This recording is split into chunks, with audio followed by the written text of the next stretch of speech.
The wrought iron gates of the Blackstone estate swung open with the kind of mechanical precision that only old money could afford. Maya Chun adjusted her simple black dress one final time as their sedan rolled up the circular driveway, past manicured hedges that probably cost more to maintain than most people earned in a year. She had learned long ago to dress modestly for these family gatherings, not because she lacked options, but because she had discovered something fascinating about the wealthy. They revealed their true nature most clearly when they believed themselves superior. Before we dive deeper into this story of hidden wealth and family secrets, I have to ask, where are you watching from tonight? Are you somewhere cozy, maybe wondering about your own family dynamics? Or are you thinking about those people who underestimate others based on appearances? Drop a comment and let me know what state or country you are calling in from. I love hearing from viewers around the world. Jonathan squeezed her hand as they approached the mansion's towering entrance. Her husband meant well, she knew that, but he possessed that particular blindness that came from growing up surrounded by privilege. He simply could not see the calculated cruelty his family wielded like a finely sharpened blade. The Blackstone annual charity gala was already in full swing. Crystal chandeliers cast prismatic light across marble floors that gleamed like mirrors.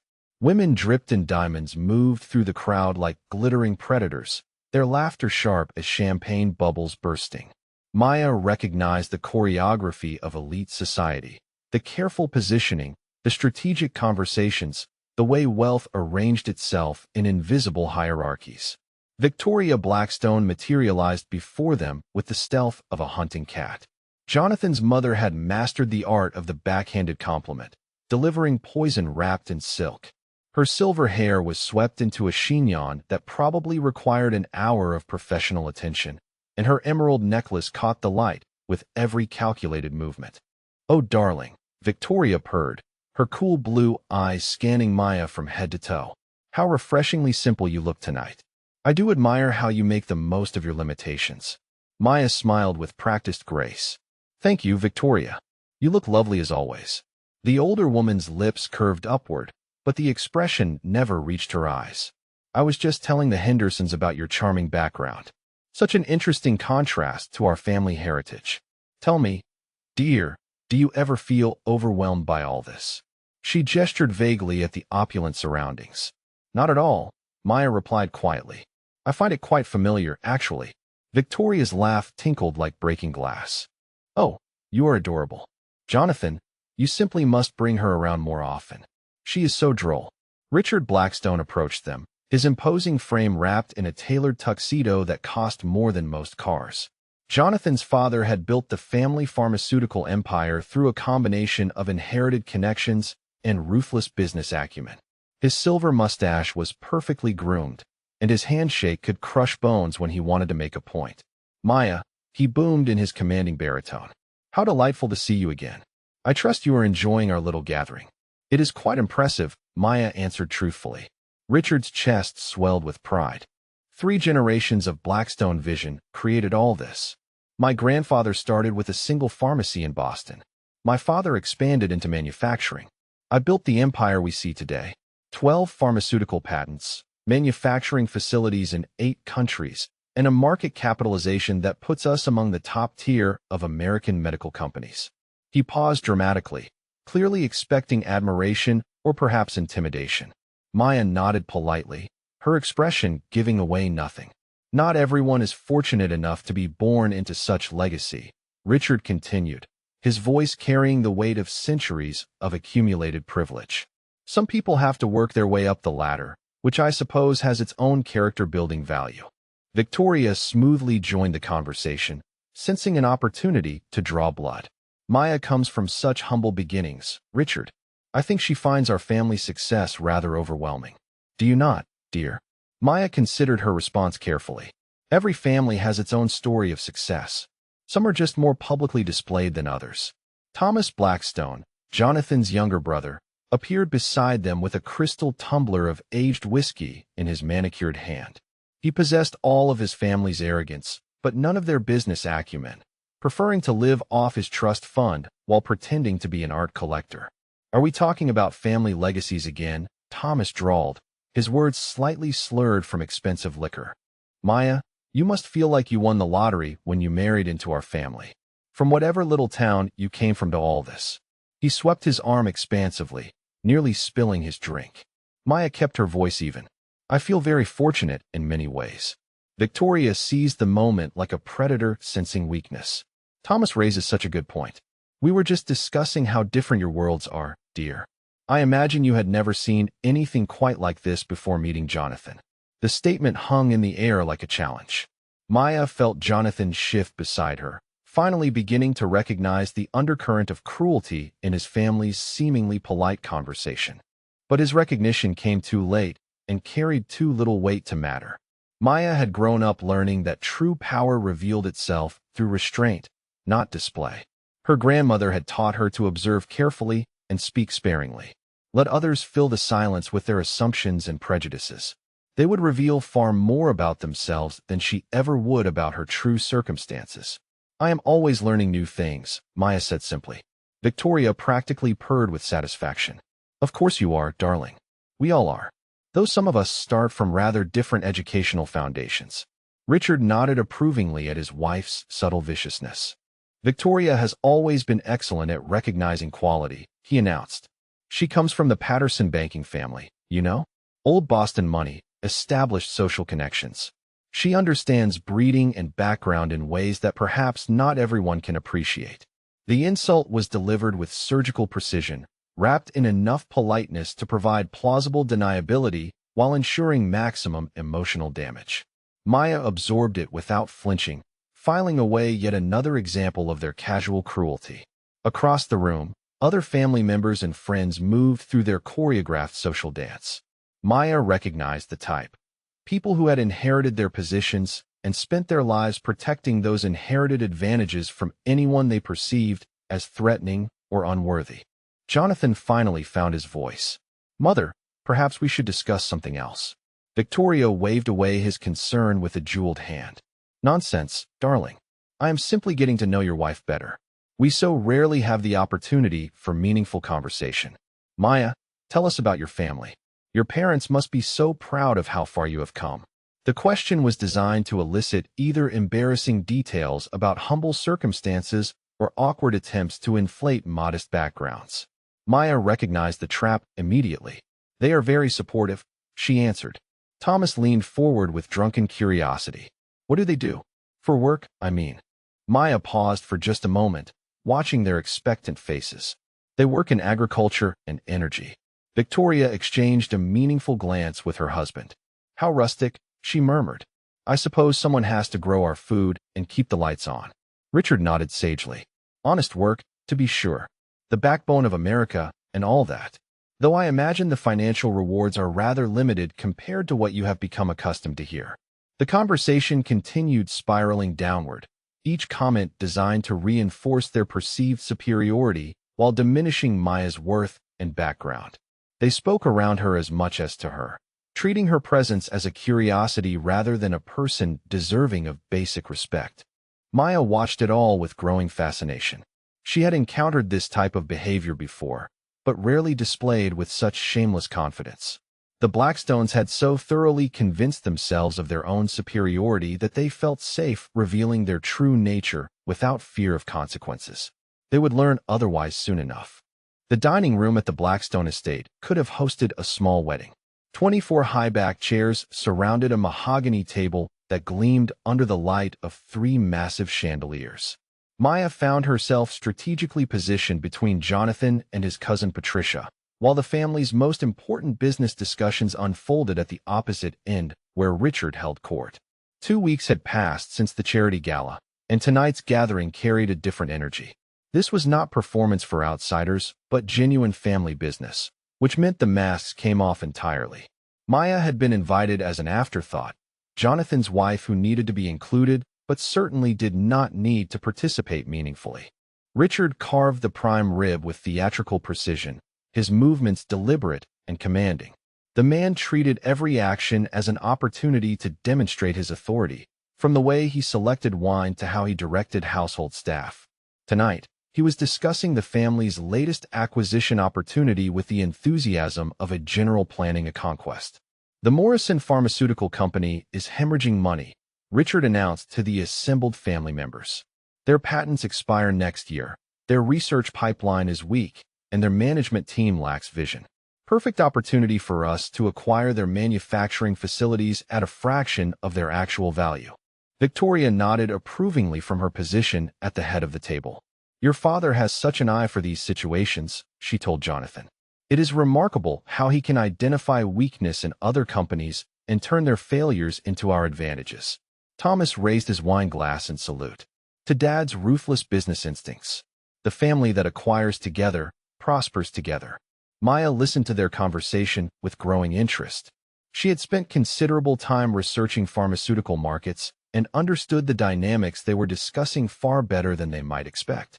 The Morrison Company's struggles stemmed largely from patent challenges that could be resolved through strategic licensing agreements rather than hostile acquisition. Actually, Maya began, leaning forward slightly, Morrison's patents might be more valuable than they appear. If you look at the pending applications and the research partnerships they have established with European firms, there could be significant intellectual property value that is not reflected in their current stock price. The table fell silent. 20 pairs of eyes turned toward her with expressions ranging from surprise to outright irritation. Victoria's fork paused halfway to her mouth, and Richard's carving knife stopped mid-slice. Thomas recovered first, letting out a patronizing laugh. Maya, sweetheart, this is fairly complex business strategy. Maybe we should stick to topics you understand better. Victoria joined the dismissal with practiced ease. Dear, I am sure you mean well, but pharmaceutical acquisitions involve rather sophisticated financial analysis. Perhaps you would prefer to discuss the flower arrangements for next month's Boardwives luncheon. Maya felt Jonathan's hand squeeze her knee under the table, a warning to retreat from the conversation. But something about their casual dismissal sparked a flame of irritation she rarely allowed herself to feel. I understand the financial aspects quite well, Maya said quietly. In fact, I have been following Morrison's research pipeline closely. Their Alzheimer's treatment protocols show promising results in Phase 2 trials. If those succeed, their patent portfolio becomes exponentially more valuable. Richard set down his carving utensils with deliberate precision. Maya, he said in the tone one might use with a confused child, pharmaceutical investment analysis requires years of industry experience and complex financial modeling. These are not matters that can be understood through casual observation or popular press articles. The condescension dripped from every word like poison from a blade. Maya realized that her attempt to contribute had been interpreted not just as presumptuous, but as evidence of her fundamental inadequacy for this family's elevated circles. Patricia, Thomas's wife, decided to join the attack. Richard is absolutely right. These discussions involve millions of dollars and incredibly complex market dynamics. I studied economics at Wellesley, and even I find some of these concepts challenging. It really requires specialized education and background. Victoria smiled with predatory satisfaction. Patricia makes an excellent point. Not everyone has had the advantages of proper business education. Maya, your intentions are sweet, but perhaps you would be more comfortable in the morning room with the other ladies while we finish our business discussion. The suggestion carried the weight of a command. Maya was being dismissed from the table like a child whose bedtime had arrived. The family had decided that her attempt to participate represented an inappropriate overreach of her station, and they were correcting that misconception with surgical efficiency.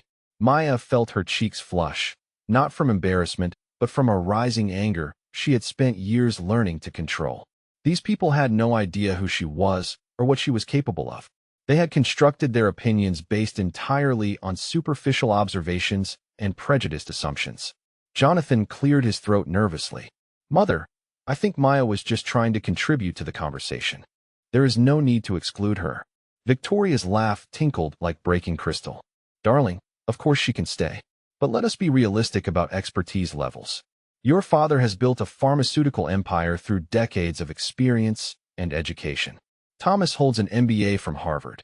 Patricia studied economics. I myself serve on 3 corporate boards. Maya comes from a very different background, and there is nothing wrong with that. But we should acknowledge what each person brings to these discussions. The dismissal was complete and devastating. Maya had been categorized as intellectually insufficient for their conversation, and politely, but firmly returned to her proper place in their social hierarchy. The message was clear. She was welcome as decoration, but not as a participant in matters of substance. Richard resumed his carving as if nothing had happened. Now, as I was saying, Morrison's weakness presents us with a tremendous opportunity. Their debt-to-equity ratio has deteriorated significantly, and their board is under pressure from shareholders to explore strategic alternatives. The business discussion continued around Maya, as if she had become invisible. Patent portfolios were analyzed, market projections debated, and acquisition strategies evaluated. Occasionally, someone would glance in her direction with a mixture of pity and amusement, acknowledging her presence while reinforcing her exclusion. Maya sat in silence, her mind working through calculations they could never imagine her capable of performing. Morrison's patent portfolio was indeed valuable, but not for the reasons they were discussing. The real value lay in cross-licensing opportunities with agricultural biotechnology applications, a market segment they had completely overlooked in their analysis. She also knew something else they did not. Morrison's research director had been quietly shopping their intellectual property to private investors, including her family's agricultural technology division. The acquisition opportunity Richard saw as a bargain might actually represent a competitive bidding situation he was unprepared to handle. But Maya kept these insights to herself. She had learned the hard way that information was power, and power should never be displayed carelessly or casually. Let them continue their planning based on incomplete analysis. Let them reveal their strategies and assumptions without contradiction or correction. Thomas poured himself another glass of wine, his cheeks already flushed from earlier consumption. You know what I love most about these family business discussions? He slurred slightly. We all understand the game at the same level. No need to explain basic concepts or provide background education. Everyone here speaks the same language of success and sophistication. Victoria nodded approvingly. Exactly right, Thomas. There is something so refreshing about conversations among equals, people who share similar educational backgrounds and life experiences. No awkward explanations or uncomfortable gaps in understanding. Maya understood perfectly. They were continuing their assault through coded language, reinforcing her outsider status while celebrating their own supposed superiority. Every comment was designed to remind her that she did not belong in their world of inherited privilege and assumed competence. Richard launched into a detailed explanation of leveraged buyout strategies, his voice carrying the authority of someone accustomed to commanding boardrooms filled with subordinates. He spoke as if the concepts were complex mysteries beyond the comprehension of anyone lacking his particular background and experience. Maya listened to his analysis with growing amusement. His understanding of debt structuring was competent but hardly sophisticated. He was describing textbook strategies that any first-year business school student could recite. Yet the family hung on his every word, as if he were revealing profound wisdom rather than reciting conventional financial doctrine. When we acquire Morrison, Richard declared, we will strip out their inefficient operations, consolidate their manufacturing capabilities with our existing facilities, and eliminate redundant personnel. Classic value extraction through operational efficiency. The family murmured their admiration for his strategic vision. Maya recognized the approach as exactly the kind of short-term thinking that destroyed long-term value. But she had been effectively silenced by their earlier dismissal. Jonathan attempted to restore some dignity to her position. Maya actually has quite a good head for numbers, he offered weakly. She manages all our household finances and investments. Thomas laughed with genuine amusement. Household budgets and stock portfolios are hardly comparable to multi-million-dollar acquisitions, Jonathan. It is like comparing balancing a checkbook to running the Federal Reserve. Victoria joined her younger son's mockery with enthusiasm. Though I am sure Maya does an adequate job with domestic financial management. Some people have natural talents for smaller-scale responsibilities. The insults continued flowing like wine from an inexhaustible bottle. Maya absorbed each one without visible reaction, filing away their casual cruelty for future reference. She was learning valuable lessons about their character, their assumptions, and their vulnerabilities. Patricia decided to contribute her own perspective on appropriate gender roles and family dynamics. I think it is wonderful when wives take an interest in family finances, she announced. Even if they do not fully understand the complexities, their enthusiasm is so supportive and encouraging. Maya finally spoke, her voice carefully modulated to reveal nothing of her true thoughts. I find financial planning quite fascinating. My family has always emphasized the importance of understanding money and investments. Victoria pounced on this opening like a cat spotting movement in tall grass. Oh yes, you mentioned your family works in agriculture and energy. I imagine they have taught you about budgeting and careful spending. Such practical skills, though quite different from the kind of high-level strategic thinking we are discussing tonight. Richard nodded sagely. There is real value in that kind of practical financial discipline, Maya. Managing resources carefully, avoiding unnecessary risks, staying within established parameters. Very different from our world of capital allocation and market manipulation, but valuable in its own modest way. Maya smiled politely and excused herself early, claiming she had paperwork to review for morning appointments. The family barely acknowledged her departure, already deep in their continued discussions of superior education, inherited advantages, and business sophistication beyond her comprehension. As she walked through the mansion's marble corridors toward the guest bedroom, Maya reflected on the evening's lessons. The Blackstones had revealed themselves completely tonight, showing her exactly who they were beneath their polished facades. Their arrogance was absolute, their prejudices unshakable, and their sense of superiority unquestioned. They had no idea whatsoever who she really was, or what tomorrow's mandatory financial disclosure meeting would reveal about their assumptions. Maya smiled to herself as she gathered the documents she would need for their upcoming education in the true meaning of family wealth and power. The law offices of Sterling, Whitman and Associates occupied 3 floors of a gleaming downtown skyscraper that proclaimed old money and older connections. Douglas Sterling had served as the Blackstone family attorney for over 2 decades, handling everything from corporate acquisitions to trust fund distributions with the discretion and efficiency that only the most established families demanded. Maya arrived precisely on time for the mandatory financial disclosure meeting, carrying a slim leather portfolio that contained documents she had been preparing for this moment for months. Jonathan walked beside her, his nervous energy evident in the way he adjusted his tie and checked his watch repeatedly. The Blackstone family had been summoned for what Sterling described as routine documentation required for the expansion of the family trust fund. Each family member needed to provide complete financial disclosure to ensure proper estate planning and tax optimization. What they assumed would be a perfunctory exercise in paperwork had become something else entirely in Maya's hands. Sterling's conference room was designed to intimidate and impress in equal measure. Floor-to-ceiling windows offered commanding views of the city below, while oil portraits of distinguished legal ancestors gazed down from mahogany-paneled walls. The massive conference table could seat 20 people comfortably, its polished surface reflecting the crystal chandelier that hung overhead like a glittering sword. Richard strode into the room with his characteristic authority, his silver hair perfectly styled and his Italian leather briefcase swinging confidently at his side. Victoria followed with regal bearing, her designer suit and pearl necklace announcing her status to anyone who might harbor doubts about her social position. Thomas slouched behind them, nursing what was clearly a hangover from another night of expensive indulgence.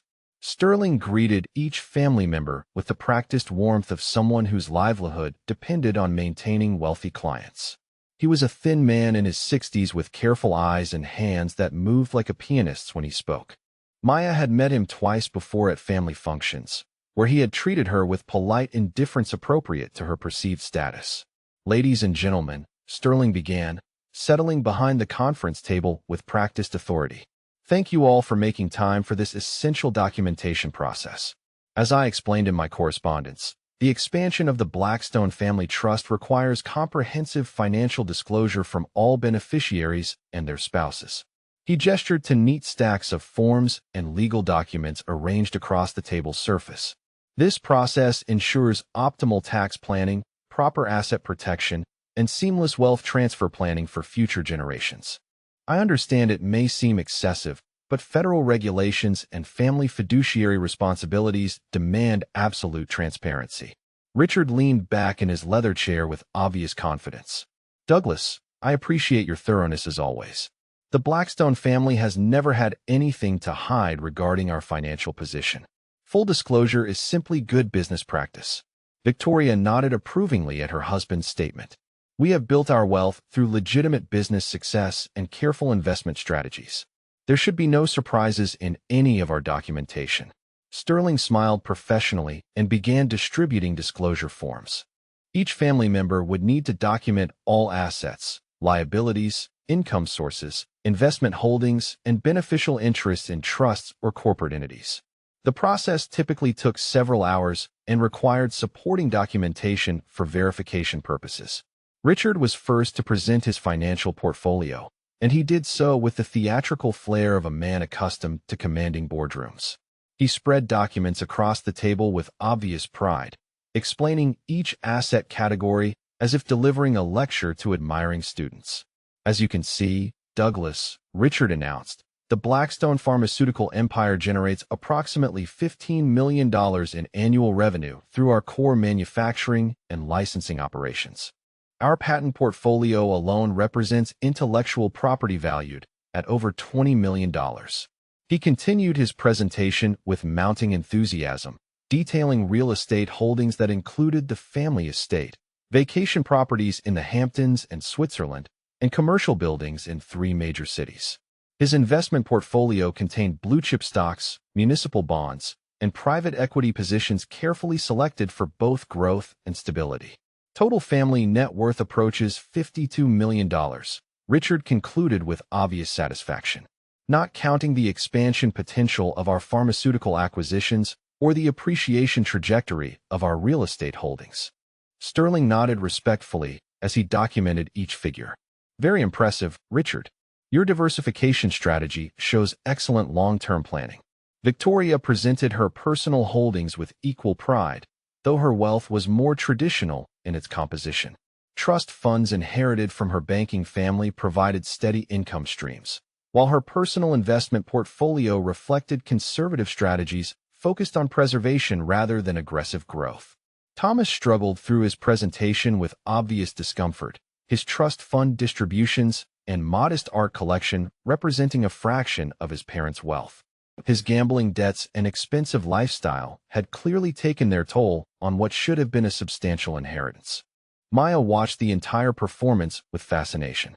The Blackstone family was displaying their wealth like peacocks spreading their feathers, each asset and investment presented as evidence of their superior breeding and financial sophistication. They spoke about millions of dollars the way most people discuss thousands, their casual attitude toward enormous sums designed to reinforce their elevated status. Sterling turned to Maya with professional courtesy but obvious expectation that her contribution would be brief and modest. Mrs. Blackstone, if you would please present your financial documentation for review and verification. Maya opened her leather portfolio and quietly removed a single folder containing documents she had organized with meticulous care. She did not announce her holdings or provide explanatory commentary. Instead, she simply placed the papers in front of Sterling and waited for him to review their contents. The change in Sterling's expression was subtle but unmistakable. His eyebrows rose slightly as he scanned the first page.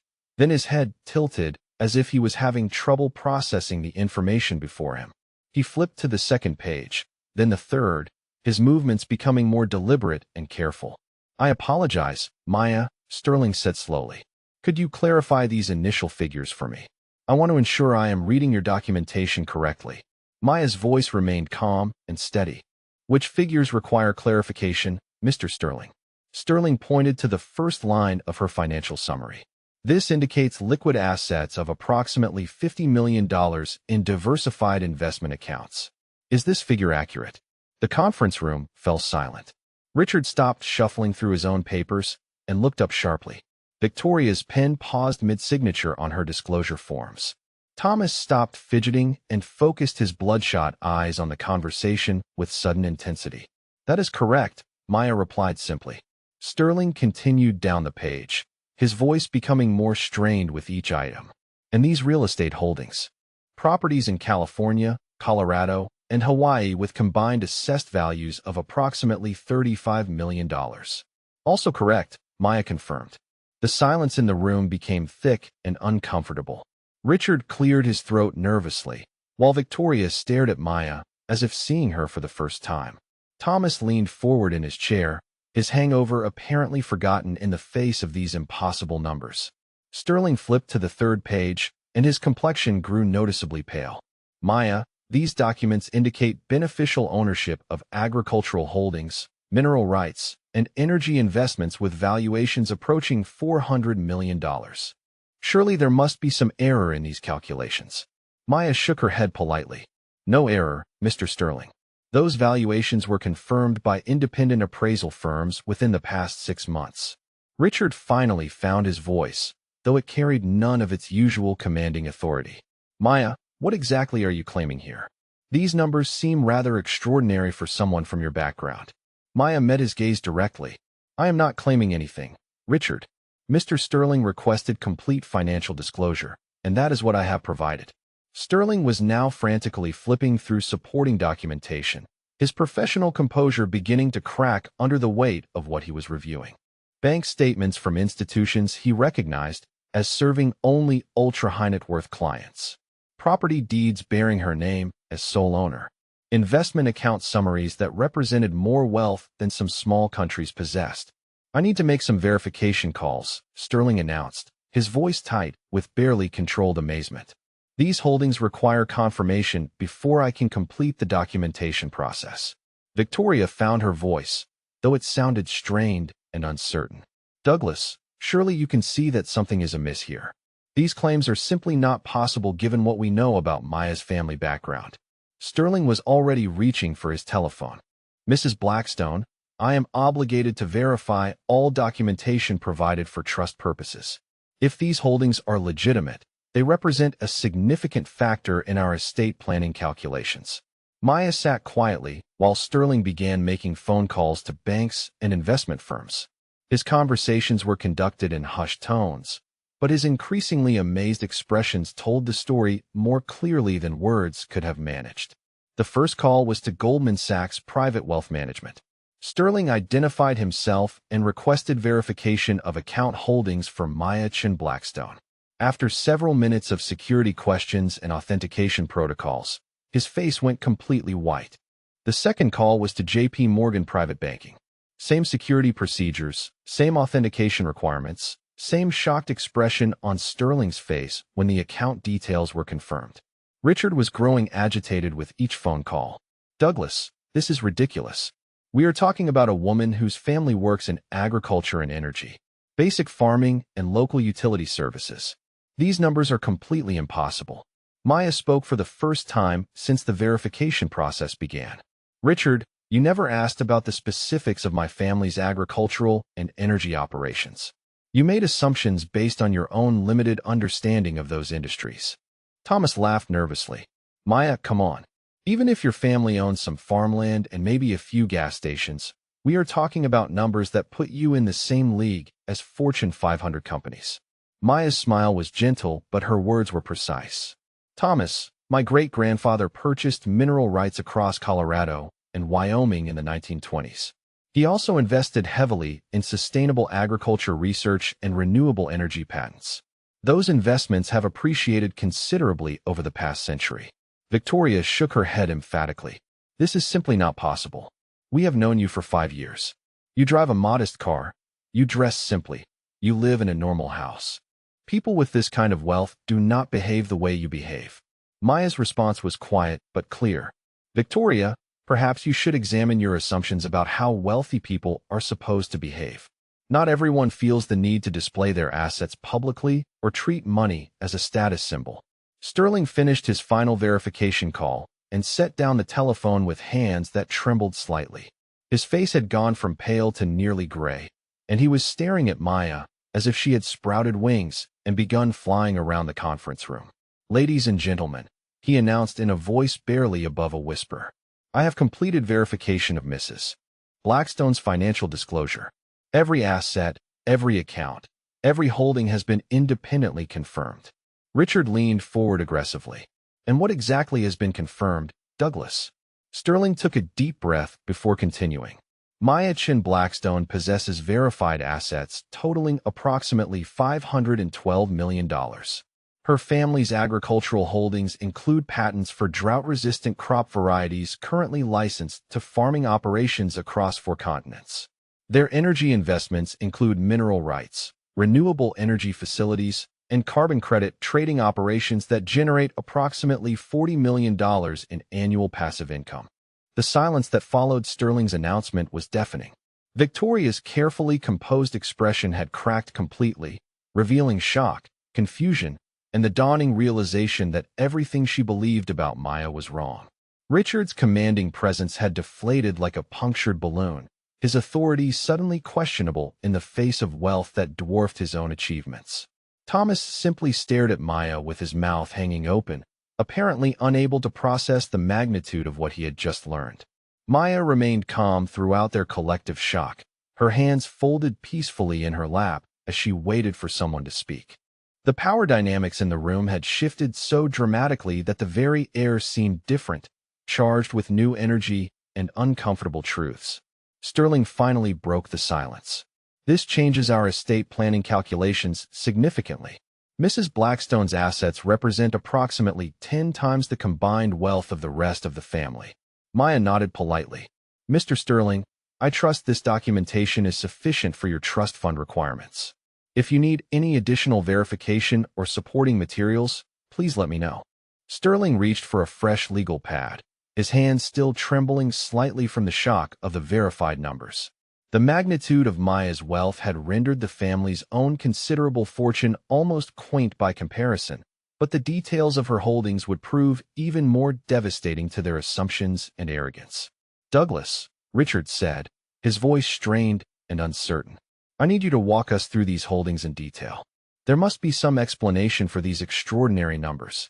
Sterling nodded and began reading from the verification documents with the careful precision of a man who understood that every word carried enormous implications. The Chun family agricultural holdings begin with approximately 200,000 acres of premium farmland across Colorado, Wyoming, Nebraska, and Iowa. However, the real value lies in the intellectual property portfolio. He paused to consult his notes before continuing. Maya's great-grandfather, Chun Wei-ming, immigrated from China in 1922 with advanced degrees in agricultural science and geological engineering. While other immigrants were seeking factory work, he was purchasing what appeared to be worthless land in the American West. Victoria interrupted with obvious desperation. Douglas, surely you are not suggesting that some immigrant farmer from a century ago could have accumulated this kind of wealth through agriculture? Sterling's response was delivered with the kind of professional authority that had made him one of the most respected estate attorneys in the city. Mrs. Blackstone, Chun Wei-ming was not a simple farmer. He held patents for crop rotation techniques and soil enhancement methods that revolutionized American agriculture.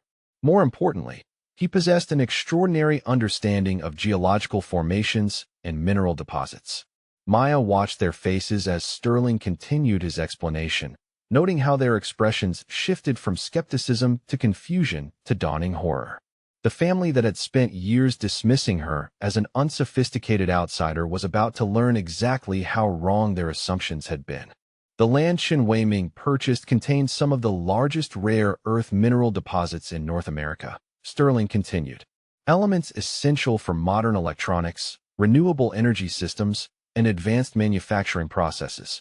His descendants have been licensing mining rights to technology companies for decades. Richard's complexion was growing pale as the implications began sinking in. But Douglas, rare earth mining operations require enormous capital investments and technical expertise. These are not cottage industry businesses.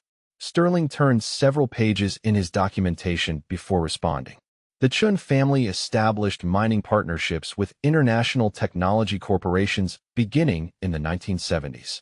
They retained ownership of the mineral rights while licensing extraction operations to companies with the necessary technical capabilities and capital resources. Thomas leaned forward with growing panic. How much money are we talking about from these mining operations? Sterling consulted his verification notes. Current annual licensing revenue from rare earth mineral rights exceeds $25 million.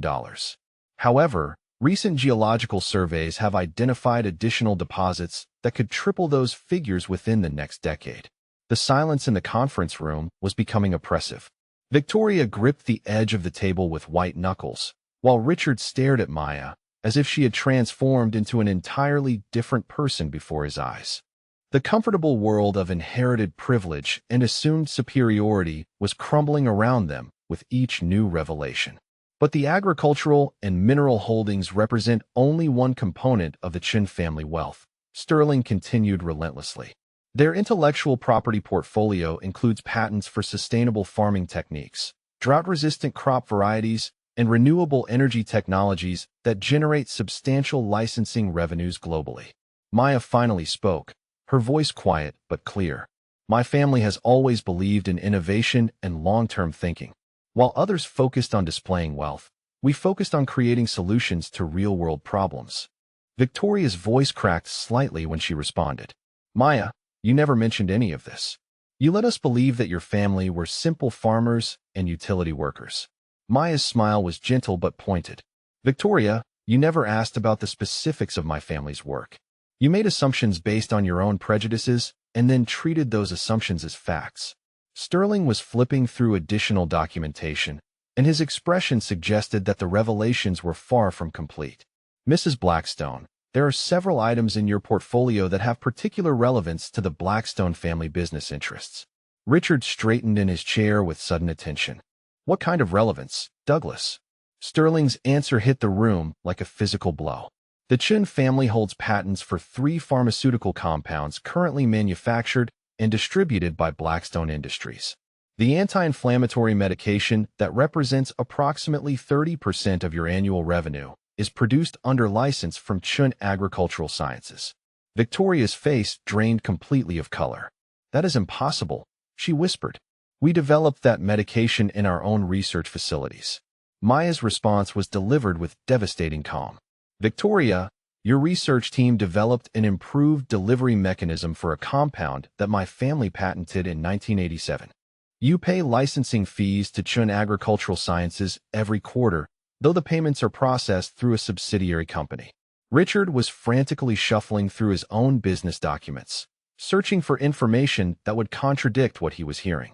But Sterling was already continuing with additional details that would make Richard's search futile.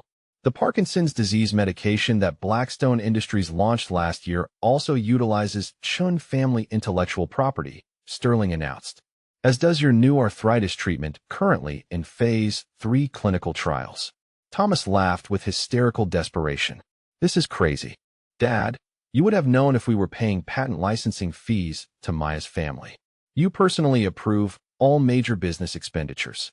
Maya answered before Richard could respond.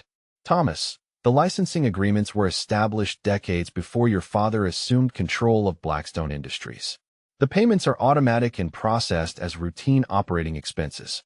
Most pharmaceutical companies license dozens of patents from various sources without tracking the individual patent holders. Sterling nodded in confirmation. The annual licensing payments to Chen Agricultural Sciences total approximately $4.7 million. These payments represent some of Blackstone Industries' most profitable product lines. Richard finally found his voice, though it carried none of its usual authority. Maya, are you telling us that our pharmaceutical company has been paying your family millions of dollars in licensing fees for years without our knowledge? Maya's answer was simple and devastating. Yes, Richard. Your most successful medications depend on innovations developed by the family you have spent years dismissing as unsophisticated farmers. Victoria stood abruptly from her chair, pacing to the conference room windows as if seeking escape from the nightmare of revelations that continued unfolding. This cannot be happening, she muttered repeatedly. This simply cannot be happening. But Sterling was not finished destroying their assumptions. Mrs. Blackstone, there is one additional element of your family's holdings that has direct relevance to this family's charitable activities. Maya nodded for him to continue, though her expression suggested she knew what was coming next. The Chen Family Foundation has been operating as a private charitable organization for over 3 decades, Sterling announced. According to my research, this foundation has provided anonymous funding for numerous social causes and community development projects. Richard interrupted with growing desperation. Douglas, what does this have to do with our family's charitable activities? Sterling's response delivered the final devastating blow to their already shattered pride. Mr. Blackstone, the Chun Family Foundation has been the primary anonymous donor for the Blackstone Children's Hospital Wing, the Blackstone Scholarship Program for Underprivileged Students, and the Blackstone Community Development Initiative. The silence that followed this revelation was absolute. Victoria stopped pacing and stood frozen by the windows. Richard's mouth opened and closed soundlessly like a fish drowning in air. Thomas simply stared at Maya with an expression of complete bewilderment. Maya spoke into the stunned silence with quiet authority. For the past 8 years, my family's foundation has donated approximately $12 million to various charitable programs bearing the Blackstone name. We believed in the causes but preferred to maintain anonymity rather than seek recognition for our contributions. Victoria's voice was barely audible when she finally spoke. You funded the children's hospital wing that we dedicated in Richard's honor. Maya nodded. Among other projects, my grandmother was particularly interested in supporting educational opportunities for disadvantaged children. She felt that access to quality education was the most important gift anyone could provide to future generations. Richard was staring at the conference table as if the polished wood might provide answers to questions he could not even formulate. His entire identity was built on being the family patriarch, the successful businessman who had elevated the Blackstone name through his achievements and generosity. Learning that his charitable legacy had been secretly funded by the woman he had dismissed as an unsophisticated outsider was destroying the foundation of his self-image. Sterling continued reading from his documentation with professional persistence. The Chun Family Foundation also provided disaster relief funding after Hurricane Katrina, contributed to cancer research initiatives, and established agricultural education programs in developing countries. Total charitable giving over the past decade exceeds $45 million. Thomas finally found his voice, though it sounded weak and uncertain. Maya, why did you never tell us about any of this? Why did you let us think that you came from modest circumstances? Maya's answer carried decades of quiet wisdom. Thomas, wealthy people who discuss their wealth constantly are usually people who are insecure about their wealth. My family taught me that true prosperity speaks through actions rather than announcements. Victoria turned from the windows with tears streaming down her cheeks, though whether from humiliation or genuine emotion was impossible to determine. Maya, we have treated you terribly. We made assumptions and judgments without knowing anything about your real circumstances. Maya's response was measured and thoughtful. Victoria, you treated me exactly the way you treat everyone you perceive as beneath your social status. The problem was never my background or my family's circumstances. The problem was your need to feel superior to other people based on inherited advantages you did nothing to earn. Richard finally looked up from the conference table, his face aged years in the span of hours. Maya, I owe you an apology. We all do. Our behavior has been inexcusable. Maya nodded politely, but did not offer immediate forgiveness. Richard, apologies are meaningful only when they are accompanied by genuine understanding and changed behavior. I am not confident that you comprehend the full scope of your family's cruelty over the years. Sterling gathered his documentation with obvious relief that his role in these revelations was nearly complete. Ladies and gentlemen, I believe we have sufficient information to proceed with the trust fund documentation. Mrs. Blackstone's assets will require significant adjustments to our estate planning strategies. Maya stood from her chair with quiet dignity, gathering her portfolio and preparing to leave the conference room that had become the scene of her family's complete vindication. She paused at the door and turned back to address the Blackstone family one final time. I want you to understand something important, Maya said, her voice carrying newfound authority. My family built our wealth through innovation, hard work, and careful stewardship of resources. We created value instead of simply inheriting it. We solved problems instead of creating them. And we used our advantages to help others instead of using them to diminish people we considered inferior. The Blackstone family sat in stunned silence as Maya walked out of the conference room, leaving them to contemplate the complete destruction of their assumptions, their arrogance, and their sense of superiority. The woman they had dismissed as an unsophisticated outsider had revealed herself to be wealthier, more accomplished, and more generous than any of them could ever hope to become. Sterling looked around the table at their shocked faces and cleared his throat diplomatically. Perhaps we should schedule a follow-up meeting to discuss the revised trust fund structure. I suspect you will need some time to process today's revelations before we can proceed with the updated documentation. The silence that followed Maya's departure stretched across the conference room like a suffocating blanket. Sterling busied himself organizing documents, clearly uncomfortable with the emotional wreckage surrounding him. The Blackstone family sat in various states of shock, each processing the magnitude of their miscalculations in their own devastated way. Victoria was the first to attempt damage control, her voice trembling as she searched for words that might somehow undo years of systematic cruelty. Douglas, she began hesitantly. Surely there must be some way to explain this situation to Maya. Some way to help her understand that our comments were never meant to be taken seriously. Sterling looked up from his legal papers with barely concealed amazement at her continued delusion. Mrs. Blackstone, I am not sure how comments about Maya marrying up or needing to be grateful for lifestyle upgrades could be interpreted as anything other than serious insults, particularly given what we now know about her actual circumstances. Richard was staring at his hands as if they might provide answers to impossible questions. The pharmaceutical licensing agreements alone meant that Maya's family possessed enough leverage to destroy Blackstone Industries whenever they chose. Every successful product in their pipeline depended on Chun family patents, making their entire business model subject to the goodwill of the woman they had spent years dismissing. Douglas, Richard said slowly, what would happen if the Chun family decided to terminate their licensing agreements with Blackstone Industries?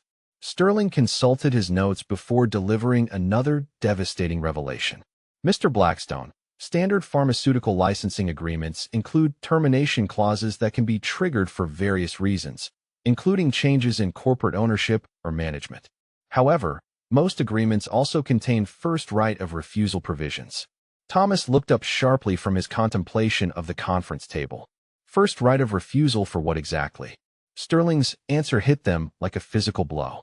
If Blackstone Industries ever faces financial difficulties or considers selling company assets, the Chun Family Foundation has legal priority to purchase the company before any other potential buyers can make offers. The implications sank in slowly but completely. Maya's family did not just license patents to Blackstone Industries. They possessed legal mechanisms to acquire the entire company whenever circumstances made such acquisition advantageous.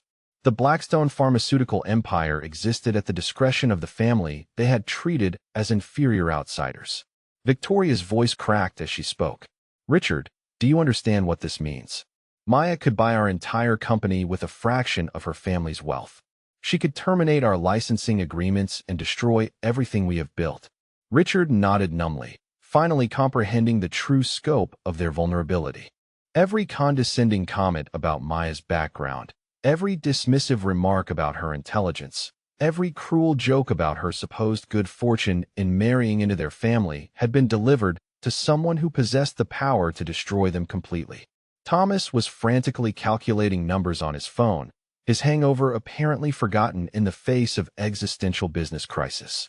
Dad, if Maya's family wanted to acquire Blackstone Industries, what could we do to stop them? Sterling answered before Richard could formulate a response. Legally, very little. The licensing agreements and first right of refusal provisions were negotiated decades ago when the Chun family patents were considered niche agricultural innovations. No one anticipated their applications to pharmaceutical development or the massive value they would eventually represent.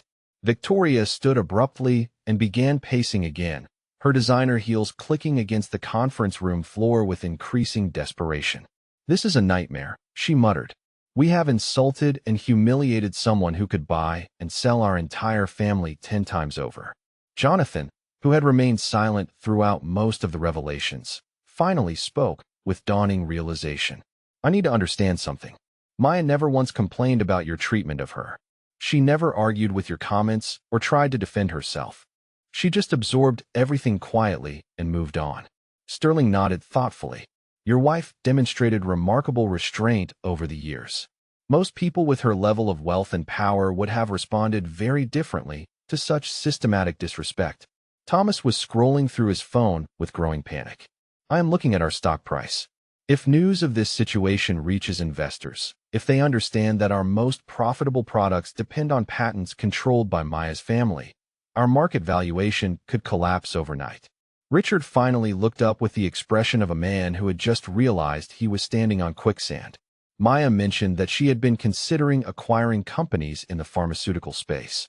Do you think she was referring to our company specifically? Sterling consulted his notes again.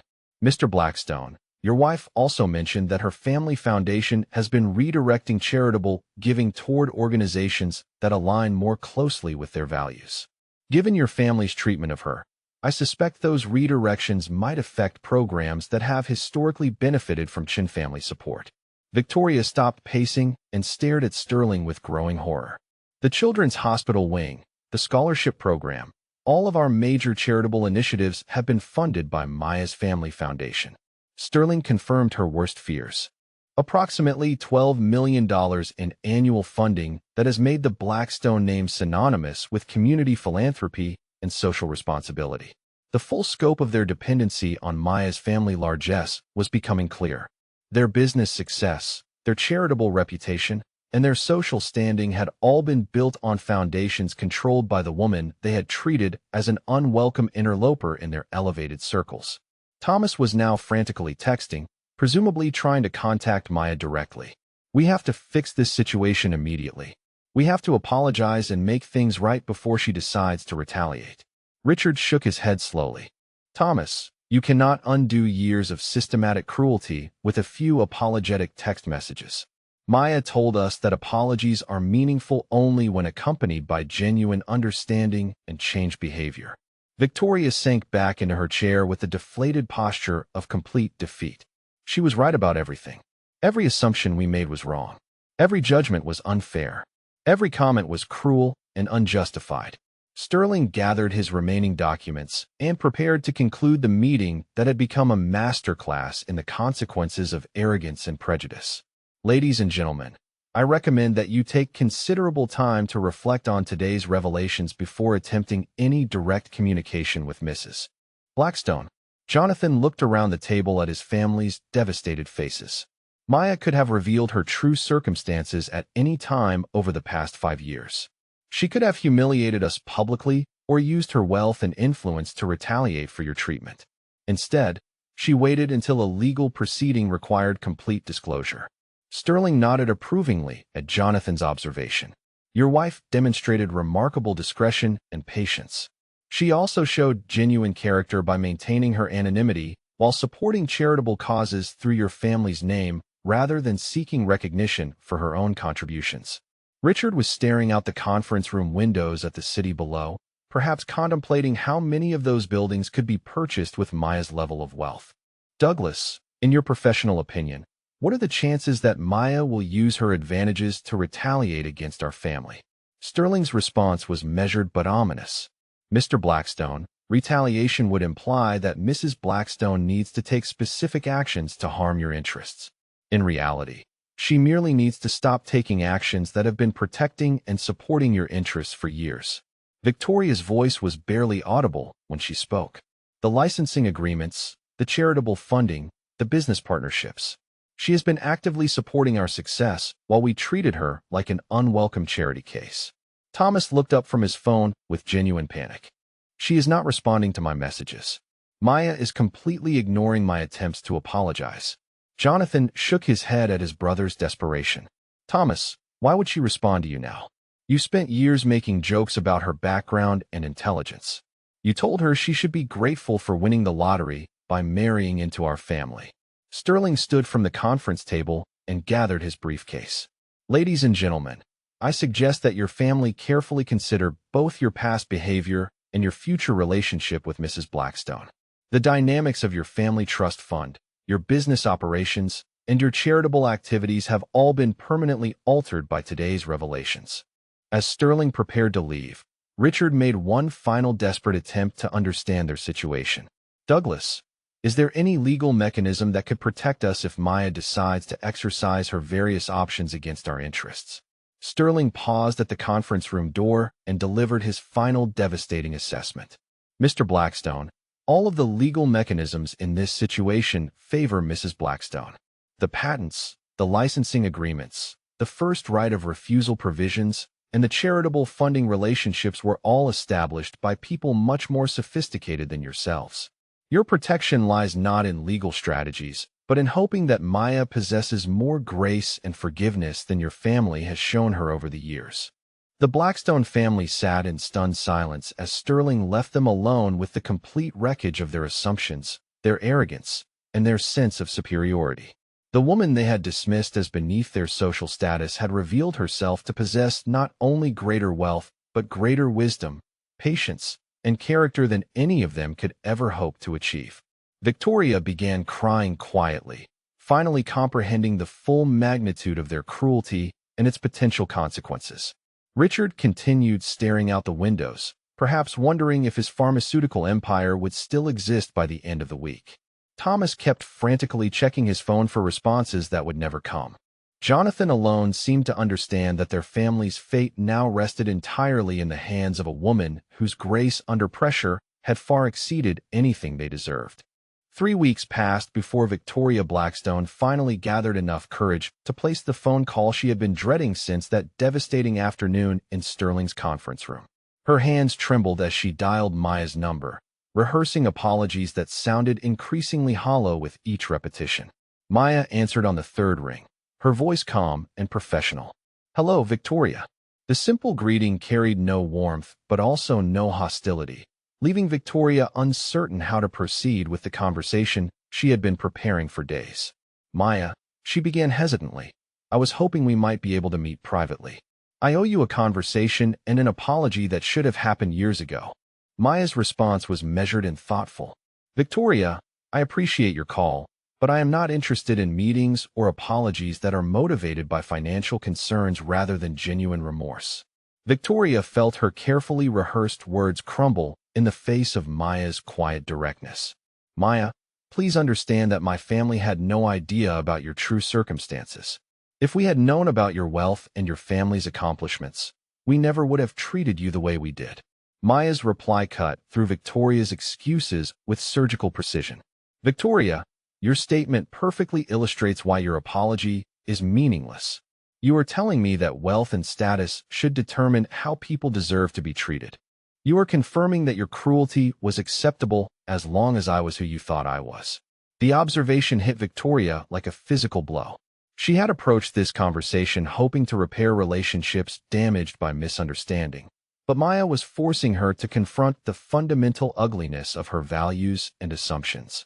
"I think our family events should be limited to occasions where Jonathan specifically requests my presence," Maya continued. "I will be polite and respectful, but I am not interested in pretending that years of systematic cruelty can be erased through belated social courtesies." Victoria tried once more to find words that might bridge the chasm between them. "Maya, surely we can find some way to move forward as a family. Surely there is something we can do to repair the damage." Maya's final response ended Victoria's hopes for easy reconciliation. "Victoria, moving forward requires understanding that actions have consequences. Your family spent years teaching me exactly who you are when you feel superior to someone else. I learned those lessons very well." The phone call ended with polite but definitive finality, leaving Victoria to understand that Maya's forgiveness would not be purchased through desperate apologies or promises of changed behavior. The damage had been done systematically over years, and the consequences would be equally systematic and lasting. Richard discovered the business implications of Maya's decisions when his assistant brought him a certified letter from Chun Agricultural Sciences. The pharmaceutical licensing agreements that had generated millions in annual revenue would not be renewed when they expired at the end of the fiscal year. The letter was professionally cordial but offered no opportunity for negotiation or appeal. Simultaneously, the Chun Family Foundation sent formal notifications to the directors of the Blackstone Children's Hospital, the Blackstone Scholarship Program, and the Blackstone Community Development Initiative. Anonymous funding that had supported these programs for nearly a decade would be redirected to organizations that aligned more closely with the foundation's evolving philanthropic priorities. Thomas watched Blackstone Industries' stock price decline steadily as news of the licensing terminations reached investors and industry analysts.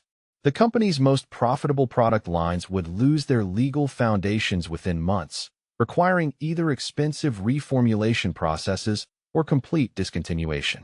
But Maya's response was not vindictive destruction. Instead, she demonstrated the same strategic thinking that had built her family's fortune over generations.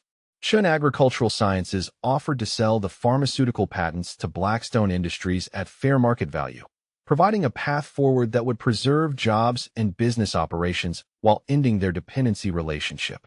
The asking price was approximately $150 million, representing roughly 3 times the Blackstone family's total net worth. Richard would need to sell the family estate, liquidate personal investments, and mortgage the company's future to afford patents that Maya's family had originally developed decades earlier. Jonathan was the only family member who understood the elegance of Maya's solution. She was offering them independence from her family's largesse at the true cost of that independence. They could own their pharmaceutical formulations outright, but only by sacrificing the inherited wealth and accumulated luxury that had funded their sense of superiority. Maya herself had retreated to her family's estate in Colorado, a sprawling property that had been in the Chun family for nearly a century. Unlike the Blackstone mansion with its ostentatious displays of wealth and status, the Chun estate reflected understated elegance and environmental harmony. The house itself was built from locally sourced stone and timber, designed to complement the natural landscape rather than dominating it. Solar panels and wind turbines provided clean energy, while extensive gardens demonstrated the agricultural innovations that had originally built the family fortune. Wealth was evident in the quality and craftsmanship of everything, but announced itself quietly through function rather than display. Maya walked through the property's research greenhouses where her family's agricultural scientists continued developing drought-resistant crops and sustainable farming techniques. This was wealth with purpose, resources devoted to solving global challenges rather than simply accumulating luxury items or social status. Her grandmother, now 93 and still sharp as a blade, joined Maya for afternoon tea in the estate's solarium. The older woman had built much of the family's current fortune through patient investment strategies and technological innovations that were decades ahead of their time. Grandmother Chun poured tea with hands steadied by years of careful precision. "You handled the Blackstone situation well," she observed. "Your great-grandfather would have been proud of your restraint and wisdom." Maya accepted the delicate porcelain cup with appreciation for both the tea and the family traditions it represented. "I learned from watching you, grandmother. True power never needs to announce itself through cruelty or display." The older woman nodded approvingly. Wealthy people who spend their time reminding others of their wealth are usually people who are uncertain about their wealth. "Your great-grandfather taught me that prosperity speaks most clearly through generosity and innovation, not through accumulation and display." As evening approached, Maya stood on the estate's main terrace overlooking thousands of acres of productive farmland and renewable energy installations. The Chun family had built their fortune by solving problems and creating value, not by inheriting advantages or exploiting others' disadvantages. In the distance, she could see the lights of the research facilities where teams of scientists worked on innovations that might feed growing populations or provide clean energy for developing nations. This was what wealth looked like when it was earned through contribution rather than inherited through accident of birth. Maya's phone buzzed with a text message from Jonathan, asking if they might meet privately to discuss their future together. She had been expecting this conversation, understanding that her revelations would force him to choose between his family's prejudices and his marriage to her. She would meet with him, of course, because she loved the man he could become when freed from his family's toxic influences. But their relationship would need to be rebuilt on foundations of honesty and mutual respect rather than the assumptions and accommodations that had defined their first 5 years together. The Blackstone family would survive their humiliation, but they would never again possess the casual confidence that had allowed them to treat others as inferior based on superficial judgments. They had learned that wealth could exist without announcement, that wisdom could flourish without recognition, and that true superiority revealed itself through character rather than inheritance. Victoria would spend months replaying every cruel comment she had made, every dismissive gesture she had displayed, every assumption she had voiced about Maya's background and intelligence. The knowledge that her victim possessed 10 times her family's wealth and had been anonymously funding their charitable reputation would haunt her social interactions for years to come. Maya smiled as she watched the Colorado sunset paint the mountains in shades of gold and crimson. Her family had taught her that the most satisfying victories were those achieved through patience, preparation, and the quiet demonstration of superior character. The Blackstone family had taught themselves a lesson that would last the rest of their lives. True power belongs to those who earn it through contribution, wisdom, and grace under pressure, not to those who inherit it through accident of birth and protect it through cruelty toward others. As Maya walked back toward the house where her family's legacy of innovation and generosity would continue for generations to come, she reflected on how perfectly justice had been served through simple revelation of truth rather than elaborate schemes of revenge. What do you think about this story of hidden wealth and family assumptions? Have you ever encountered people who made judgments about others based on appearance or background, only to discover they were completely wrong?